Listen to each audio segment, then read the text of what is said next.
The message arrived at 3:17 ship time. Not through standard comms. Not through the diplomatic relay. It bypassed encryption layers, phased through military firewalls, and manifested directly onto my command display in shimmering violet glyphs. Summoned. No signature. No explanation. Just a set of coordinates and an imperial seal I had only seen once before, during the signing of the Armistice of Valkyris. The seal of the Virellian crown. The alien queen. My stomach tightened. 3 months earlier, humanity had barely survived first contact with the Virellians, an ancient interstellar empire whose fleets could darken suns and whose soldiers wore living armor grown from crystalline biomatter. Their queen was rumored to command not just armies, but space itself, bending gravitational currents through genetic inheritance tied to their throne. And now she had summoned me. Commander Elias Ward. Human. Earthborn. Former Special Operations Officer turned diplomatic envoy after the Valkyris incident, an incident that ended with an entire Virellian war fleet destroyed by a human counterstrike. Officially, it had been self-defense. Unofficially, it had humiliated them. If she was furious, I understood why. I set course alone. No escort. No fleet. The coordinates led to the Virellian capital world, Illyrian Prime. From orbit, the planet looked less like a world and more like a living jewel suspended in darkness. Continental landmasses shimmered with bioluminescent forests. Vast crystalline spires pierced the atmosphere, reflecting twin suns into radiant halos. Orbital defense arrays floated like silent guardians, massive and elegant, each capable of vaporizing a human fleet. As my ship descended, I felt the weight of a civilization older than Earth's recorded history pressing against my chest. The landing platform unfolded from the side of a towering palace structure that seemed carved from a single piece of luminous stone. Virellian guards awaited me, tall, silver-skinned beings with eyes glowing faint blue, their armor flowing like liquid glass. No one spoke. They escorted me through corridors that hummed with harmonic energy. The walls themselves pulsed faintly, alive. At last, enormous doors opened, and I saw her. The throne room. The alien queen sat upon a throne grown from intertwined crystalline branches, suspended above a reflective floor that mirrored the cosmos itself. Nebulae swirled faintly beneath her, as though the galaxy bowed beneath her seat. She was taller than any Virellian I had seen. Her presence radiated controlled fury. Long strands of luminous, white hair drifted, as if suspended underwater. A crown of living crystal encircled her brow. Her eyes locked onto mine.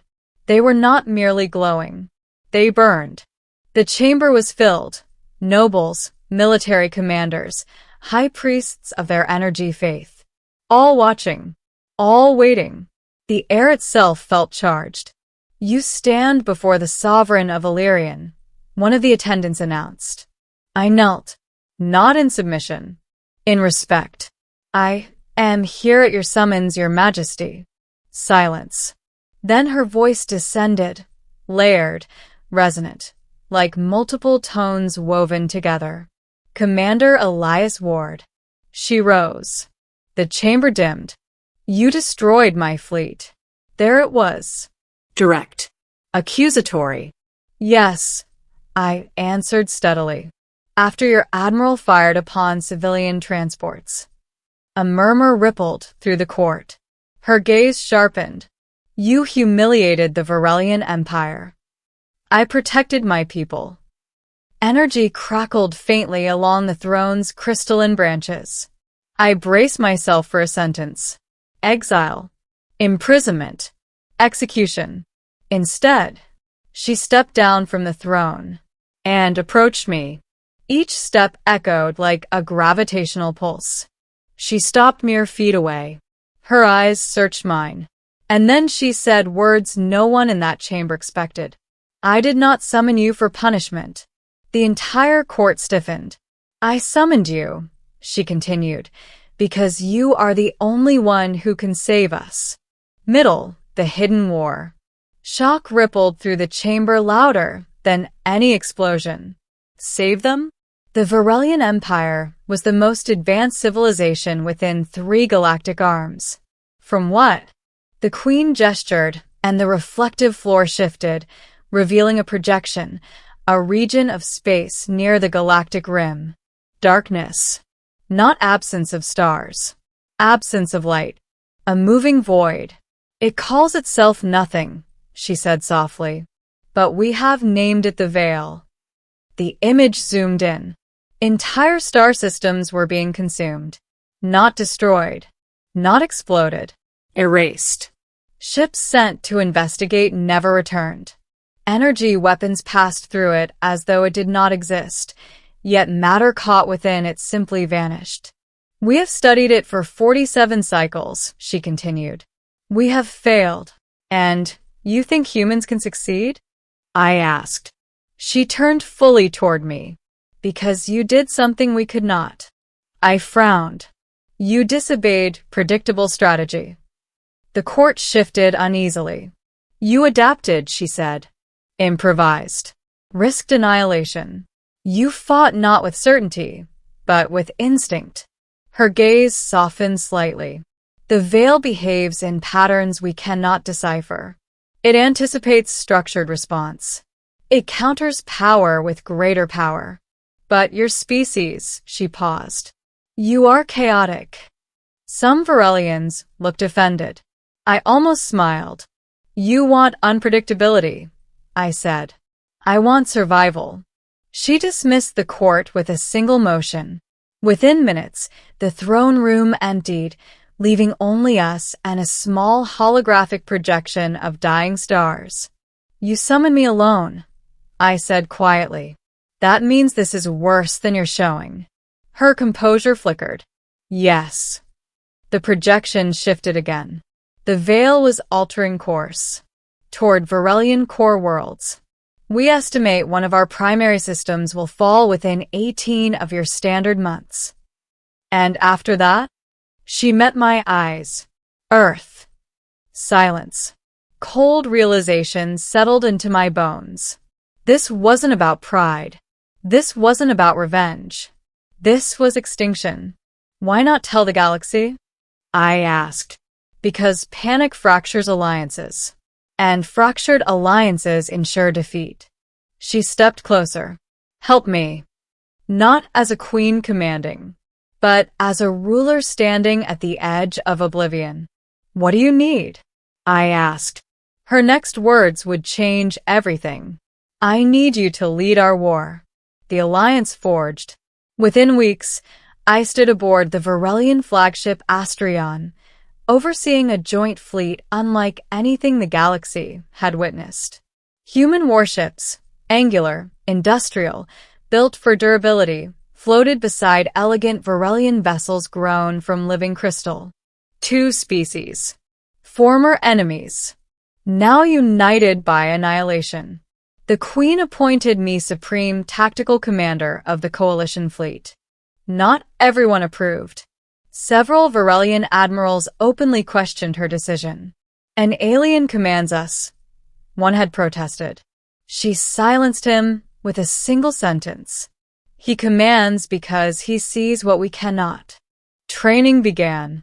Human improvisational war doctrine clashed violently with Virellian precision strategies. There were arguments, cultural misunderstandings, near fights. But slowly, something remarkable happened. We adapted to each other. Humans learned to harness Virellian energy resonance drives.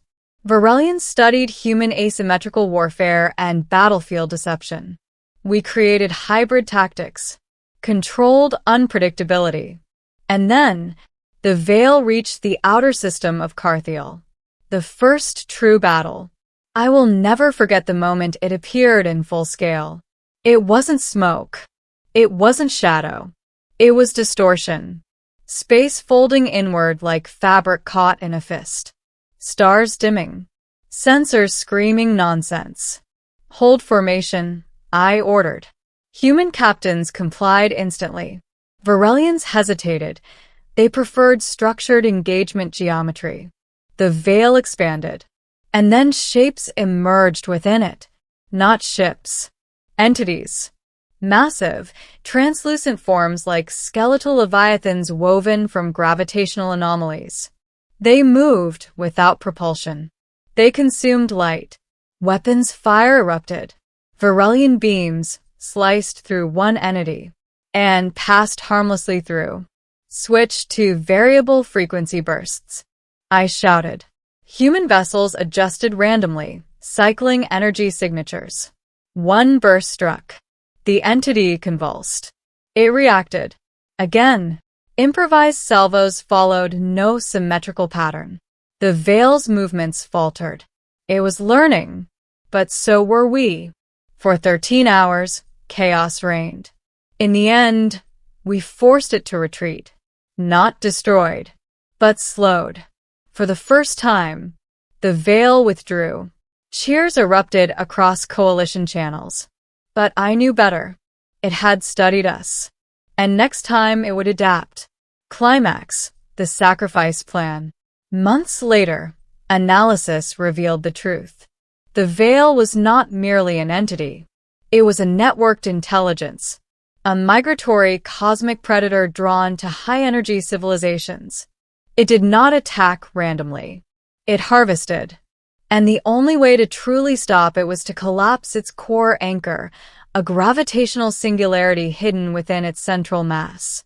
A suicide mission. The Queen stood beside me in the war chamber. If we strike the core, we may destabilize it permanently. May, I echoed. It will require a vessel to enter the distortion field. I already knew. I'll do it. She turned sharply. You are irreplaceable to this alliance. So are you. Silence stretched between us. Something unspoken passed in her eyes. Respect. Fear. Something deeper. You cannot, she said quietly. I can. She stepped closer than ever before. Her voice lowered. You do not understand what your loss would mean. And you do not understand what Earth's loss would mean. We stood there, ruler and soldier, both unwilling to yield. In the end, we compromised. Joint command vessel. She would come with me. The court protested. She overruled them. If extinction comes, she declared, it will not find me hiding. Lengthy ending. A fate rewritten. The final battle began in silence. No grand speeches. No dramatic countdowns. Just a fleet poised at the edge of impossible darkness. The veil had grown larger than ever before, spanning nearly an entire system. Planets within its boundary had already dimmed into lifeless stone. Astrion led the charge. The Queen stood beside me on the command platform, her presence steady, radiant even amid the abyss. Commander, she said softly, no title now, Elias. I looked at her. If we fail, she continued, history will not remember our mistakes. It'll remember we stood. She gave the faintest nod. Then the fleet surged forward. The veil responded instantly. Gravitational distortions lashed outward like tendrils. Several ships were crushed before shields stabilized. Push through. I ordered. Human vessels darted erratically, drawing attention. Virellian ships followed structured vectors that suddenly shifted unpredictably. A dance of chaos and elegance merged into one doctrine. We reached the inner distortion zone. Alarms screamed. Hull integrity faltered. The Queen extended her hands, channeling energy from the living core of Astrion. The ship glowed brighter, resisting spatial collapse. There, she shouted, at the center of swirling darkness, a pulsating singularity. The anchor. We won't survive the shockwave, she said. I know. We locked eyes. In that instant, everything else faded, fleets, empires, war. Just two beings who had once stood opposed, now united. Elias, she whispered. Before I could respond, she did something unexpected. She transferred a surge of energy through the ship, into me. My neural implants flared. What are you doing? I demanded. Ensuring you survive. You can't. I can. The singularity destabilized as we launched the core payload. Reality fractured. Light imploded. The veil convulsed violently. Evacuate, I shouted. Escape pods ejected in waves. The Queen remained at the command platform. Illyrian must endure, she said calmly. You're coming with me. She smiled faintly. For the first time in centuries, I am not alone in this fight. The core collapsed. A shockwave of blinding brilliance tore outward. The veil screamed, not audibly, but across every sensor and mind. Then, silence. When I regained consciousness, I was in an escape vessel drifting in open space. Stars shone, unobscured. The veil was gone. Fleet survivors transmitted confirmation across all channels. We had done it. But Astrion, gone. And the Queen, no response. Grief struck harder than any weapon. The galaxy celebrated. Earth rejoiced. The coalition hailed victory. But I returned to Illyrian Prime not as a hero, as a witness. The throne room was silent when I entered it again. This time, no fury, only absence. Until the crystalline branches of the throne began to glow. Energy pulsed through the chamber. And from within the living structure, light condensed. A figure formed, radiant, familiar. The Queen stepped forward. We had misjudged Virellian physiology. Their rulers were symbiotically linked to their throne world's energy matrix. When her physical form was destroyed, her consciousness had transferred. She was changed, more luminous, less bound to flesh, but unmistakably herself. The court fell to their knees. I just stared. You survived, I breathed. As did you, she replied softly. The chamber quieted. She approached me, not as a distant sovereign, but as an equal. You saved more than my empire, she said. You saved the galaxy. We saved it. She studied me carefully. I summoned you in fury. And your defiance changed my fate. A pause. Then, before the entire court, she extended her hand. Remain, Elias Ward. Not as a weapon, not as a commander. My heart pounded, but as something far rarer. And what is that? She smiled, faint, genuine. My equal. The galaxy would never again see humanity as lesser. Not after this. The war against the Veil became legend. But the true transformation was quieter. Humans and Virellians forged permanent alliance. Joint colonies rose along shared systems. Knowledge merged. Cultures intertwined. And I remained on Illyrian Prime, no longer summoned in anger, but welcomed in trust. Sometimes I would stand beside her at the palace balcony, watching stars shimmer freely once more. The universe nearly ended, I once said. Yes, she replied. But instead it changed. She looked at me. And so did we. And in the vast silence of space, no longer filled with threat, but possibility, I understood something profound. The alien queen had summoned me in fury. But her next words had not only changed my fate, they had changed the fate of us all. And